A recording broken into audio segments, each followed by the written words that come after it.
মিষ্টির দোকানের মতো নরম তুলতুলে রসমালাই রেসিপি, যেটা বানানো খুবই সহজ।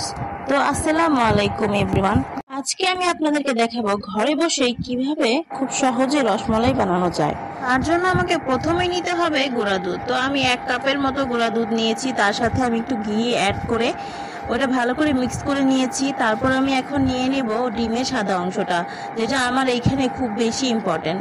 তো আমি ডিমের সাদা অংশটা নিয়ে ভালো করে মেখে নিচ্ছি। একেবারে নেওয়া যাবে না, এটা পরিমাণ মতো একটু একটু করে নিয়ে নিতে হবে। তো আমার এটা পরিমাণ মতো নেওয়া হয়ে গেছে, এখন আমি ভালো করে এটাকে মেখে দেব। হয়ে গেলে কিছুক্ষণের জন্য আমি এটা রেস্টে রেখে দেব।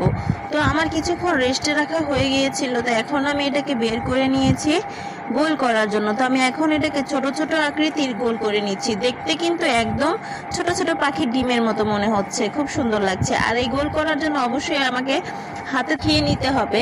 তো আমার এইগুলো গোল করা হয়ে গেছে। এখন আমি কিছুটা দুধ হাঁড়িতে নিয়ে ভালো করে জাল করে নেব। অল্প আঁচে জাল করে নিতে হবে। তো আমার এটা প্রায় জাল করা হয়ে গিয়েছে। তো এখন আমি দিয়ে দেব চিনি। চিনিটা আপনারা আপনাদের স্বাদ মতো দিয়ে দিতে পারেন। যারা মিষ্টি বেশি খান তারা মিষ্টি বেশি দেবেন। রসমালাইতে কি আর বেশি মিষ্টি না হলে চলে? তো আমি তো অনেক বেশি মিষ্টি দিয়ে খেলাম, আপনারা আপনাদের স্বাদ মতো দেবেন। তো আমার এগুলো দেওয়া হয়ে গেলে এখন আমি দিয়ে দেব গোল করে রাখা সেই মিষ্টিগুলো। এগুলো দিয়ে আমি এখন লাড়াচাড়া করব ভালো করে। দেখুন আপনারাই দেখতে কি সুন্দর লাগছে। তো আমার এটা লাড়াচাড়া করা হয়ে গেলে এখন আমি ঢেকে দিব। ঢেকে দেওয়ার কিছুক্ষণ পরে আমি যখন খুলেছি তখন দেখলাম আমার মিষ্টিগুলো একদম ফুলে গিয়েছে। দেখতে কি সুন্দর লাগছে, খেতেও কিন্তু অনেক মজা। আপনারা বাসায় বানিয়ে খেতে পারেন খুব সহজে, খুব অল্প খরচে। সবাই ভালো থাকবে।